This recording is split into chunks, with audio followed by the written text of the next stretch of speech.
Hello, welcome to the Shake It Up Show, the show that creeps between the cracks in the door at all things Bury AFC. I'm your host, Nick, and on today's show, we look at some of the things that have given us a little bit of notoriety over the past year, which is our kits. Here they are. If you would like to buy our kits, they're available. They're on our website, www.buryafc.uk. If you go to the top, there's a little tab that says shop. Click on that, and then there's a drop down that says kits and merchandise, and you can have a look at our fantastic kits. And you too could be wearing one of these, or you could have a new kit, which we're going to talk about a little bit later. So this kit, our away kit, was voted the 19th best looking kit of the 2020-21 season by the National Football Museum. So we're going to have Rick Dennis from Hope and Glory, and he's going to tell us a little bit about the thought process that goes on when designing the kit, and something, you know, a little bit about our kits and how he came up with the concept for it. We've also got Josh from the Kitsman.com. He's going to tell us a little bit about the importance of a kit for identity purposes to a sports club or a football club. He's got a big following on Twitter, so go and check him out. But before we speak to Josh at the Kitsman, let's speak to Rick Dennis at Hope and Glory. Hello, Rick. How are you? Hi, mate. You all right? How are you? Okay. Good and good. Fantastic. So you're the head honcho at Hope and Glory, is that right? I am. So how did you get started with the company? How did it all come about? It's a weird one. I'm a designer by trade, so that's why when we do like the kits, we put a lot of time and effort into the design. But it came about. I was based up at Oldham Athletic for I think about 10 years. Right. When I was in there, we got a certain brand run by a certain Geordie guy making our kits. In the first year, they were terrible. So I said to the owner of the club at the time, I said, let me kind of work with this brand and let me like, design some kits for the club. So I think from year 2 onwards, or definitely year 2 and year 3, kind of I worked with the brand. I'm going to say the brand, it's Sondico. Yeah. Put that you want to kind of design the kits. So I picked up a lot of learnings there within the next 3 or 4 years. It came towards the end of that contract, and I said to the chairman at the time, I said, we don't need a brand, we can kind of do this ourselves. And he agreed. So I got all the wheels in motion, speaking to factories for Hope and Glory to kind of set the brand up fully, with the idea that the Oldham would have been going into Hope and Glory in our year 1, and then the chairman at the time sold the club to the new chairman that's there currently, and he wanted a brand, he wanted a well-known brand, so we kind of left that there. But because all the wheels were in motion, everyone was set up and ready to go, I kind of thought, you know what, we're going to just run with it. So year 1 was kind of a trial year where we got on board. We got Lancaster City, North Ferriby, Hull City Ladies, and then like a couple of smaller teams. And it got to a stage where I think towards January the following year, it was just taking all my time. I had no time whatsoever. So I pushed the design agency thing to the back, where that's kind of run by one of the other guys now, and then just pushed Hope and Glory as much as I could. And it's to say we've been in our first 2 seasons supplying have both been COVID hit seasons. So the first year was cut short. The second year didn't really start. We've done really well. The number of clubs have got on board out as many as I wanted at this time, but they're not in the plan to only have a couple on contract. But to say, like I said, during COVID, I'm happy with it. It's going. So how many clubs have you got signed up then? Is it is it mostly non-league at the minute? Yeah, I mean the highest positioned club now in divisional wise is in the UK is Stalybridge Celtic, that we just signed up last week. Yeah, but we also supply St Joseph's and Europa Point in Gibraltar. St Joseph's, they're in the Europa. Is it the Europa Conference? Yeah, the one that's that round. Yeah, the third one. Yeah, and they're in the Europa League last year. The year before we started playing, they actually played Rangers in the Europa League. Fab. But other than that, clubs-wise, we're about 15 on contract, and then probably another 150, 200 that are just like a lot lower down, like junior clubs and such that aren't on contract. They're just on a return basis. So I presume that when you design the kit, like I say, for most of your kits, they're all quite unique to each club. So how do you go about designing the kit? Where do you start from? I presume straight, like you must get a blank piece of paper, a blank template, and just think, right, what can I put on here? So what goes into it? What's the thought process behind it? How do you start it off? Yeah, again, that's where we differ from kind of other small brands, where we don't just have like a bank of templates that we use and just change a bit to blue and a bit to white. We kind of research the club. If we don't know the club already, we kind of research the club, look into the background of the club, look into kind of kits that have done well in the past, kits that mean something to the club, like if they've won a cup in that kit or something like that, or they won a league or they've a successful season. We kind of try and base concepts on that. I mean, when we put concepts over to clubs, each club will get 3 or 4 designs per kit to kind of consider from stage 1, and then we develop from there so we get the final designs. Sometimes it's hitting the nail on the head first time. Sometimes it takes a bit of to and fro. A bit of tweaking, a bit of like, so I just know we'll talk a little bit about the berry kits in a second, but like stuff like the crest, what weren't quite right on the new kit, wasn't it? It was the big brown pocket kind of thing that was a bit so I suppose there's a bit of toing and froing. And what's the what kind of software do you use? Do you use or do you do it is it all by hand, or do you use a specific kind of software? Well, it starts off by hand. So it starts off with sketches, so we can get. There's myself and I'm going to do the design. It starts off with sketches, so we can get like the idea down on paper, and then we'll work in Adobe Illustrator. Yeah, basically, there's no specialist software for us. Again, like I said, I'm a designer by trade. It's just what I've always used. Fab, brilliant. So tell us a little bit about your pairing with AFC and how that came about. Obviously, it was probably about roughly about this time last year where we were kind of getting the kits together and all that kind of stuff. So tell us a little bit about how you got on board with Bury AFC. It was a weird one because it was middle of lockdown, weren't it? Yeah, it was, yeah. Last year. I think it was Ian that I started speaking to. There's an email went across from us, as we do, can kind of email a lot of clubs this time of year to kind of get the new clubs in. And he just came back with like what your club would need, what we want. And I kind of introduced the eco kit to him.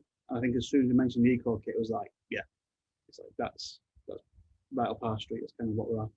For those who don't know, just tell us a little bit about the eco kit. I mean, it's all on the branding of our shirts here, but just explain what the concept is with the eco kit. So the eco kit is basically made from our pet fabric, which is recycled plastic bottles. So because there's a lot of bottles go into the sea and waste as plastic. So we kind of try and take a little bit of that out and make it into recycled fabric. It came about because no other there's a couple of small brands do it. The big boys do it, in Nike, Adidas, all got the RPET, but they don't push it. They don't advertise it, they do it. I think like the Spurs one, the new Spurs kit is in the RPET, but like I said, they don't make a song and dance about it like we do. And I think we should. So to me, it's a good thing. It's a very good thing. It's sustainability. 100%. So Ian, so you contacted Ian from the club. He was on board with the eco kit, and then how did it materialize from there? Then what happened? Did you throw up a couple of designs, or? I think we helped Ian in the early stages before we was named as the brand who was putting designs out for the fans to pick from. So it's like the colorways. There's like a colorway competition where it's for the away kit. Yeah. We was involved at that early stage then, putting all the 3D vendors together. And it was kind of just led on from there. Obviously, the home kit's the home kit. You're never going to go away from your blue and white. So that was designed itself. We did do a couple of different ways to lay out the blue and white for them. And then the away kit, when those colours won, it wasn't baffled as much, but because it's a strange combination, maroon and gold. But I think the concepts we put together, and then the winning design, which is one that you knew now the third kit for the coming season. Yeah, I think it's an amazing design, and for us to win the award at the Manchester Football Museum for that, well, in the top 20. Top 20, wasn't it? Yeah, 19th best kit in 2021 season. So humbling that. It's crazy to be recognised against like likes of like Everton, Hummel, and Man City. It's crazy. And what about with the documentary and stuff and a bit of the news coverage? Is it nice to see your brand kind of being splashed over like the kind of like that must be, because considering you've only been going at that time, it was only probably about 18 months, wasn't it? Yeah. And before you know it, all the kits that you've designed that you probably had on paper and all that lot. They're on the telly. That must have been quite a nice thing to see. It's good. I do enjoy seeing them around. You just need a good FA Cup run. Yeah. So about our new kit. So it was obviously the members had a choice of 4 different kits, the different concepts, and there was different. So what do you think? And tell us a little bit about the thought behind the new kit. The design of it. Yeah, the design and the colours and we reversed the colours from the famous very chocolate brown and sky blue because first, obviously, otherwise your maroon kit would have been redundant this season totally. So that's one of the reasons we reversed it. Plus, we think it looked cleaner, more modern, having that sky blue and the brown. It's not the brown we've gone for is not a brown, if that makes sense. Yeah. More of a grey brown. I think the fans will see it more when it's out on the pitch rather than in photographs. But yeah, again, the concepts, we put 4 or 5 concepts together for the club to choose from. That got narrowed down and then it went to the fans' vote. My favourite didn't win, I'm not going to lie. Which one did you want, Rick? Which one did you like best? It had the brown across the top. The England-based one. Oh, the kind of the stripes on the side. Yeah, at the darker top and then like a... That's what I voted as well. Yeah, it looked like that kind of Admiral kit from the 80s. Yeah, I didn't want to say it, but yeah. Yeah. But seeing that shit, we had a photo shoot last week down in Manchester, which I think we put some of the pictures out this week. And just the more I see that kit now, the more I'm falling in love with it. Just the colour on it's a nice kit. I think it's got that. It's unusual. I think another thing with Hope and Glory as well is that a lot of the colours that are quite unusual, aren't they? They're not just your standard royal blues, reds. They're quite a unique kind of tone to them, aren't they? Again, we try and do that because of the bespoke aspect. I don't see the point in having a bespoke kit and then you come into us and saying we want a red and black striped kit. It's like let's play with it a bit. Let's give you something a bit more special than just a red and black striped kit. But yeah. So we always try and do something a little bit different with the colours, like you said, with the maroon and the gold version. And they work as well. But another thing, when we design things, we try and think of fans wearing it as well, not just the players. Something that's a little bit, I won't say fashionable because it's not fashion, but it's more like urban apparel, so that you can wear it with a pair of jeans. It'll look fine, or with tracksuit bottoms too, rather than just the players wearing it and looking good. We want the fans to look good as well.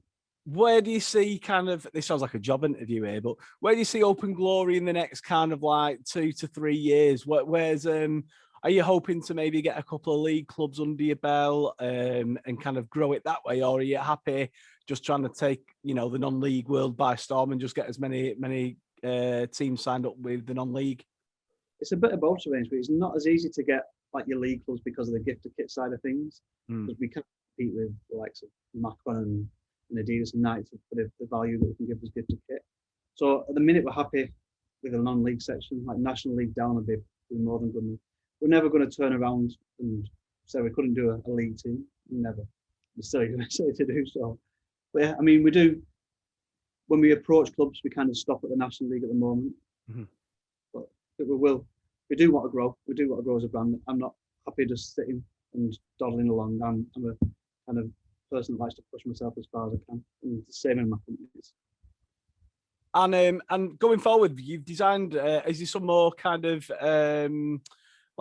some of the like polo shirts and other bits and pieces coming out from you guys as well? Some of the other kind of training gear. We've got some new bits and pieces there. Yeah, there's a new range of, it's called For the Fans range, I think. So it's more of what do you call it? What's the word? I think kind of casual, kind of like terrace wear. That's it. Yeah, exactly. It's more of it's not splashed with a club badge. So someone that doesn't want to wear a big Berry badge on the shirt can wear this, and it's still supporting the club, still representing the club. Fab. What's your all-time favourite kit, Rick? What would you say is your go-to kit? If you had to pick a kit that you just love, which one would it be? It'd be a random one because my team's Oldham. I'm sorry, but it's There's a dumb one. Just turn it off. Right, that's it. We'll end it there. Go on. No, sorry. Go on. Yeah, Oldham. I apologise. But I think it was 96 away shirt. I think it was 96. Got it now, it's not. It was just a white shirt with maroon down the sleeves, and that was it. And it was like the badge was in looked like a beer mat stuck on her chest. But I don't know why. Just the colours, I loved it. It's like a white, and it was similar to maroon to the very third kit now. But yeah, I love that just for the simplicity of it. But there's so many nice kits. Some that we've done. There's brands that I admire that I kind of look up to, and it's not the ones you think. It's not like your Nike and Adidas. But there's a lot out there. What about with the Euros? Is there any good Euro kits that you've seen over the last couple of weeks? Is there anything that's kind of taken, like, thought, I could do something with that, or that one's an absolute horror? Why have they gone with that one? The ones that I don't get in the Euros is like the England, because it's going back to the template thing. We played Croatia, and the shirt was exactly the same template, just different colours. Yeah, which frustrates me. I don't understand why a brand that big and a country, national side that big, are being given the template kit, more or less. Obviously, the tweaks and design to the things like the MLS, where they all have this exactly same kit in different ways. I don't get it. That was one of the things that Robin Lewis set up, to give clubs lower down the ladder rather than picking out of a catalogue, like a branded kit, which then they go down the road next week and play a different team. They've got the same kit but in a different colourway. It was to give the clubs the chance to have something designed specifically for the club. It's a sense of identity as well. And I mean, like you've just remembered back to that Oldham shirt that you were talking about then, is you want people to be able to remember that particular shirt at that particular time. And I think that's what's important. And if you just have, like you say about some of the England kits that have, the last couple, I think since Nike have taken them over, I don't think they've done anything really that amazing for us, to be honest with you. But anyway, we're really pleased to have you on board, Rick, and we really do like the Open Glory tops, and hopefully it'll be a long-running partnership between the club and yourselves. So, are you going to be able to come down to any games next season? Are you going to try and get to? As long as we're allowed to, then the plan is to come down to a couple of years, because you play Chadderton in your division. Yeah, so they could kick a ball for me to Chadderton FC. Fab. We're going to try. We'll get to a couple of them. It's a shame that Ireland. Yeah, that would have been a great day. It would have been all on that boat. Although I do worry about some people on those boats. I think there'd been a 3 or 4 fans lost in the Irish Sea. But Rick, that's absolutely fantastic. Thanks for joining us today. Thank you. Cheers, mate. So joining me now, we've got Josh. Yeah, doing really well, thank you. Nick, how are you, mate? Yeah, I'm really good, thanks. Thanks for coming on. So what we wanted to speak to you today, Josh, is as a football kit expert, we've just released our new away kit. Tell us a little bit about what you think about it. It's a Hope and Glory special. So tell us a little bit what you think, your views on it. Yeah, I just love the brand. Hope and Glory have been designing bespoke kits for a little while now. And I knew that this went to a fan poll a little while ago. And I saw the examples that were given. It was some which were a lot more crazy than others, but I had it in my mind that it was always going to be C. And it ended up being C, which is that delightful pinstripe number, which in fact I've been speaking about recently, that pinstripes for me seems to be sort of like something that instantly attracts me to a football shirt. And I think that's only been most recently that's sort of been a thing. I just like the simplicity of it. I also like the fact that it's quite retro yet modern, and that's quite a hard line to get right. Yeah, no, I really think that Hope and Glory have done wonders for you. It's such a bold kit as well. Like it's subtle yet bold. I know that's hard to sort of like get your head around, but I think it's maybe the background colour that makes it so good. That light blue. There's been a photo shoot of it recently. It just sort of pops out. Yet the actual pattern is quite subtle. So I think really, if I was a very fan, I'd be just like delighted that they were sort of like my kit manufacturer. And I'm not being paid at all to say that. That is genuinely my opinion, because they're so good. And I think they've been really good to your club. And also, like, I think it's about 30 odd quid for a home shirt, whereas you're looking at about 70 quid for like a shirt elsewhere. So no, it's really competitively priced as well. So no, I love it. What do you think to the kits from last season? Were you a fan of them? Yeah, I do like those. Yeah, I think they went down really well as well, didn't they? Wasn't there I don't know whether or not there's a rumor that you're going to carry on using the home shirt. Is that right? Or we're keeping both shirts. So both shirts, yeah. The home shirt is going to become obviously the home shirt. Keep the home shirt. Yeah. And that's going to become our third kit, and it's just so we. Oh, nice. So we can bring the so we can change it every 2 seasons then, so everything comes in line then. So. And I think that's more important because the amount of kits that are being spewed out nowadays, I mean, you're tripping over for them. So that makes it more special, mate. We'll definitely be keeping each kit for 2 seasons every year. So that'll be nice as well. Yeah. And tell us a little bit about you. So how did you get into I presume did it start first of all as a website and then blogging and then into social media or? Yeah, it's a weird one, really. I was, I won't go into too much information, but I was sat in my underpants in my front room, just watching Netflix, and I was it was a Saturday morning, and my kit rail was behind me in the sort of like corridor, and I was going through it, and I thought, you know what, really, I think I've got another social media account in me, because I've had a few done, but not focused on football, film reviews, movie reviews and such, but my real passion was football shirts. And I was like flicking through, and suddenly I saw the Kingsman, and I was like, I ain't seen any new Kingsman. And then suddenly a Kids. Oh my God, Kitsman.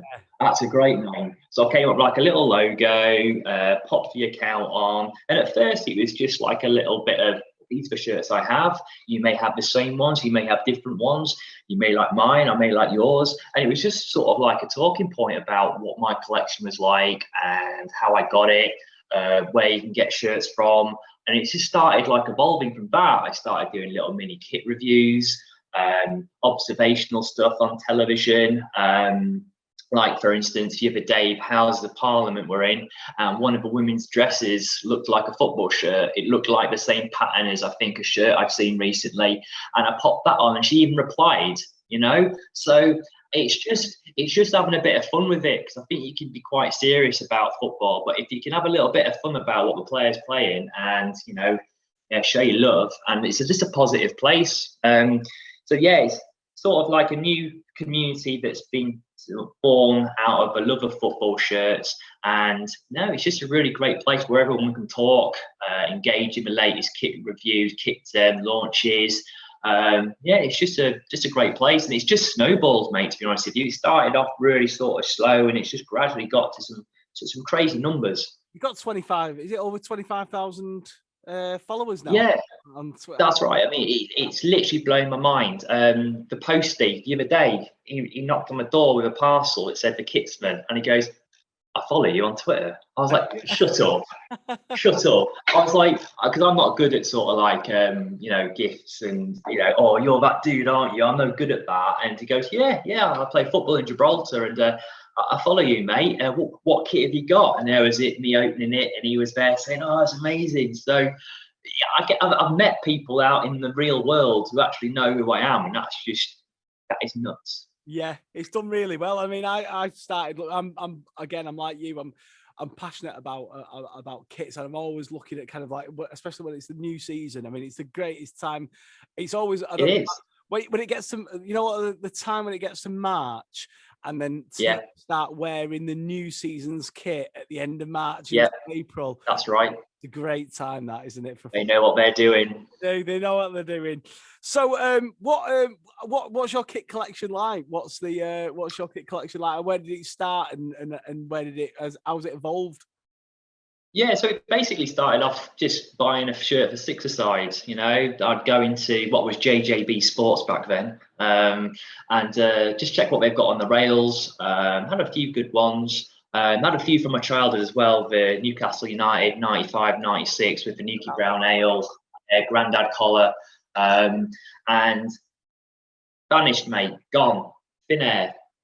Grilled the parents on it, but they're none the wiser as to where it's gone. So I had classics like that, and then I just started building my own collection. Just sort of, wasn't really a hobby as such. It was just an interest at the time. But ever since I've started my account, I've really, really gone for it. At first, I was buying everything that was out there.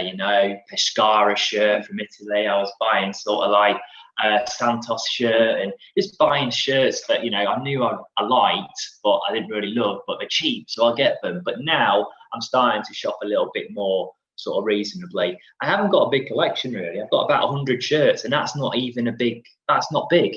That's not big, you know. So I genuinely like most of those shirts upstairs, you know, I like, but I won't wear most of them. So, you know, I'm doing this thing where I'm exchanging a few of them at the moment for shirts that I would actually wear. So yeah, I'm a bit of a sort of, what do I say, a padawan of football shirt collecting at the moment.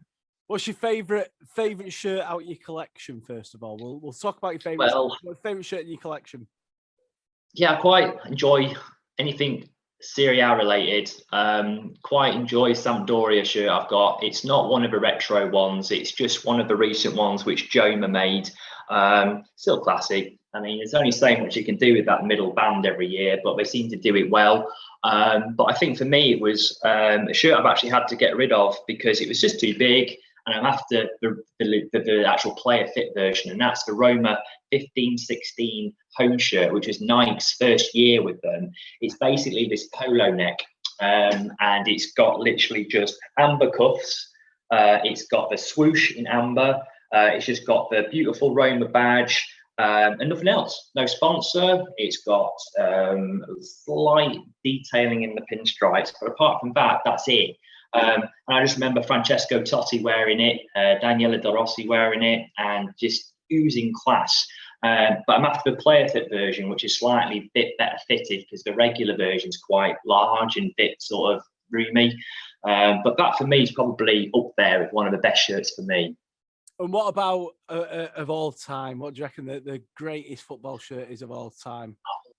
Yeah, that's a really tough one, to be honest with you. I think a lot of people have argued that it might be one of the Admiral England shirts because they were just like iconic with I think it was the 86 Admiral shirt where it had the blue and red and the blue stripe across the chest with that beautiful sort of gold Admiral logo.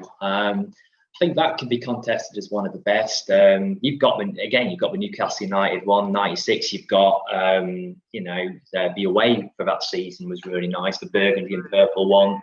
But I don't know. I think Serie A wins it. You know, I think Sampdoria, iconic colours, always classy. I don't think they've brought out a shirt which isn't good in the home section, at least. So I'd say something like that. It's very hard. It's the worst question you could ever ask because. It's like someone asking you what your favourite film is, isn't it? You know, it's literally that question. It's literally that question. So no, it's always a vague answer. And unfortunately, it's being another vague answer today. That's fine. Why are shirts important? Why are shirts? You know, I know it's like for people like me who love. I'm not a collector, but I love looking at detail. And I love looking at design. And why is it to the average Joe in the street and to the supporters? Why are shirts important to the identity of a football club? Yeah, I think it's just sort of showing off your club's identity. I know for a fact that when I choose a shirt, it'll be one which I'll kind of want people to go, hey, what's that? I've not seen that before. And you would sort of start conversations with it. Mate, I've been in a pub and there'll be a dude with a football shirt and I'll go speak to him. I'll say, what year is that from? And I'll say, never heard of that. What team's that? And you can just start talking to folks about these sorts of football shirts, and it's just always going to be something that they're going to want to talk about. Oh yeah, this shirt. Yeah, this is a Austrian League Two. And it's just something which I think is such a good talking point. It used to be quite sort of like, oh, he's wearing a shirt, you know. Yeah, no one talked about football, but now it's quite fashionable. I mean, you've got the Nigeria shirt from 2018, the World Cup one with the crazy sort of green zigzags. People wanted that. They weren't even fans of football. They wanted it because it was fashionable.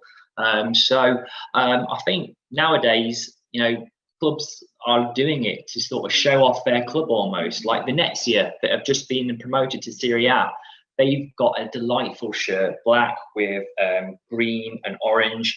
Not a lot of people have heard of them, but they've seen the shirt and they want the shirt. So, you know, they're now on the map because of their shirt, and obviously they've been promoted. But yeah. No, it's just a great talking point. It's a positive thing nowadays. So you say you're a big fan of the Hope and Glory stuff. Is there any other teams that that's kind of taken your eye a little bit? Any other Hope and Glory shirts that have stood out to you? Yeah, there is. There's this one.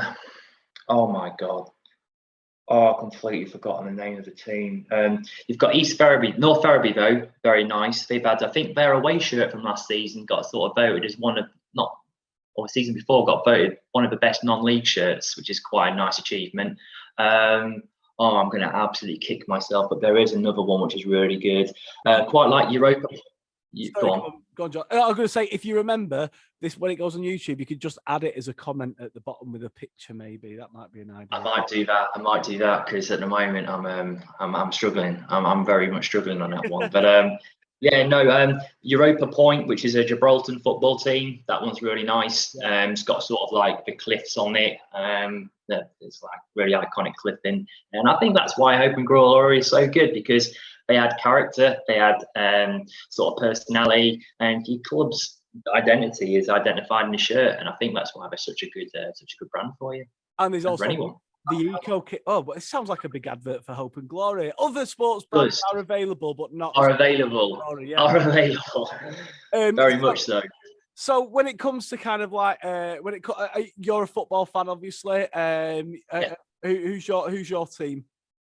So I support Newcastle, follow Lincoln. So it's sort of like it's kind of why I probably mentioned Newcastle so much. But no, Newcastle support, follow Lincoln. And so you've had a bit of a mixture of a season. Well, last season Lincoln done okay in the playoffs, didn't quite make it. Newcastle, Newcastle. Yeah. Plateau. Yeah, just they've done well. Yeah, they've done well. They've done really well. I think, to be honest with you, like Lincoln City are sort of at a place where like most of the people in the city just never thought they'd be, but happy that they are. And that if they don't now win a playoff that they should never really by rights have been in, that's now seen as a underachievement.